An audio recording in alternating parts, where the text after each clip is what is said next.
భారతీయ నేవీలో పనిచేసి రిటైర్డ్ అయిన 8 మంది భారతీయులకు ఖత్తర్ న్యాయస్థానం ఉరిశిక్షను, మరణదండనను విధించింది.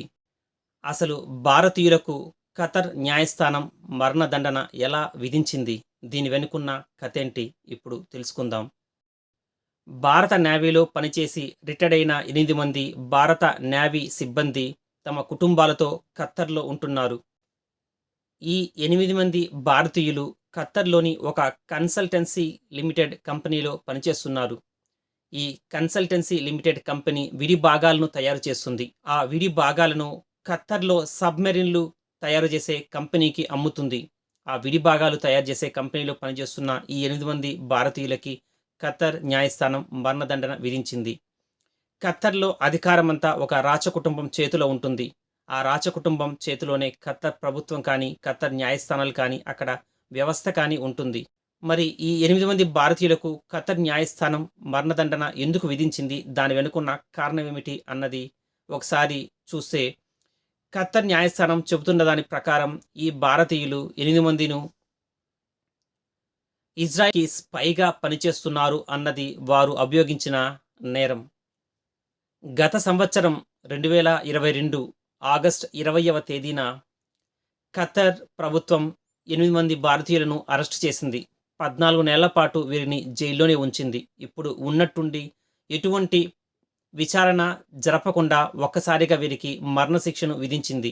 మరి దీని వెనుకున్న కారణాలేంటి అన్నది ఒకసారి గమనిస్తే, ముఖ్యంగా ఇందుకు 3 కారణాలు కనబడుతున్నాయి. అందులో మొదటి కారణం, భారతదేశం ఇజ్రాయిల్‌కి మద్దతుగా నిలుస్తోంది. ఇజ్రాయిల్, భారత్ మధ్య సత్సంబంధాలు నెలకొంటున్నాయి. 2 దేశాల మధ్య స్నేహం బలపడుతోంది. ఇజ్రాయిల్ అనేది అనేక ముస్లిం దేశాలకు ప్రధానమైన శత్రువు. ఆ కారణంగా ఇజ్రాయిల్‌కి సన్నిహితంగా ఉన్న భారతదేశం, అదేవిధంగా భారతదేశం కూడా కొన్ని ముస్లిం దేశాలకు వ్యతిరేకంగాను, శత్రువుగాను ఉండడం, ఈ కారణంగా భారతదేశాన్ని లొంగదీసుకోవడం కోసం భారత రిటైర్డ్ నేవీ అధికారులను ఈ విధంగా అరెస్ట్ చేసిందని, వారికి ఇప్పుడు మరణశిక్షను విధించింది అని కొంతమంది చెప్పుకొస్తున్నారు. వీరిపైన నేరం మోపబడడం వెనుక కూడా పాకిస్తాన్ హస్తం ఉందన్నది ఒక వాదన. పాకిస్తాన్‌లోని 80% మంది రిటైర్డ్ ఆర్మీ అధికారులు, ఆర్మీ, నేవీ, ఎయిర్ ఫోర్స్ అధికారులు పాకిస్తాన్‌లో రిటైర్మెంట్ తర్వాత వాళ్ళు ఖత్తర్ చేరుకుంటారు. ఖత్తర్ మిలిటరీ కోసం వారు పనిచేస్తుంటారు. ఖత్తర్ మిలిటరీలోని అత్యధికులు పాకిస్తాన్‌కి చెందినవారే. వీరిని ఉపయోగించుకొని ఐఎస్ఐ భారతీయులపై నేరం మోపిందన్నది మరో వాదన. ఇక మూడవ కారణం వాణిజ్యం. భారతదేశం సిఎన్జి ప్రాడక్ట్‌లను ఖత్తర్ నుంచి కొనుగోలు చేస్తోంది. సిఎన్జి అంటే కంపోస్ట్ నేచురల్ గ్యాస్. అనేక సంవత్సరాలుగా భారత్ ఖత్తర్ నుంచి సిఎన్జి ప్రాడక్ట్స్‌ని కొనుగోలు చేస్తోంది. ఆ కాంట్రాక్ట్ మరో 4, 5 సంవత్సరాల్లో ముగియనుంది.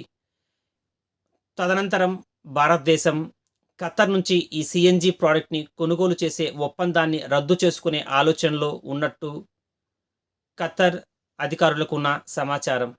నిజానికి భారతదేశం సిఎన్జి ప్రాడక్ట్‌ను ఆఫ్రికా దేశాల నుంచి కొనుగోలు చేసే ఆలోచనలో ఉంది. మరి ముఖ్యంగా ఆఫ్రికాలోని మొజంబికా దేశం నుంచి సిఎన్జి ప్రాడక్ట్స్‌ని కొనుగోలు చేసే ఆలోచనలో బేరసారాలు జరుగుతున్నాయి.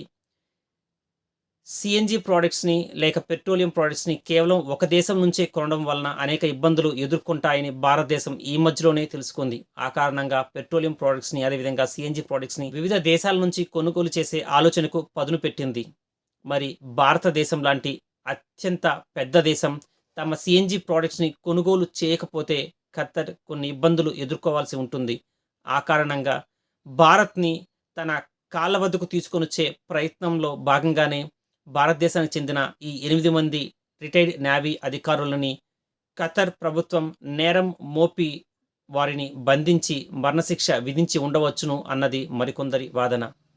ఏదేమైనా భారతదేశానికి చెందిన ఈ 8 మంది రిటైర్డ్ అధికారులను భారతదేశ కేంద్ర ప్రభుత్వం, అదేవిధంగా భారత రాయబార కార్యాలయం ఏ విధంగా బయటకు తీసుకొనొస్తుందో చూడాల్సి ఉంది.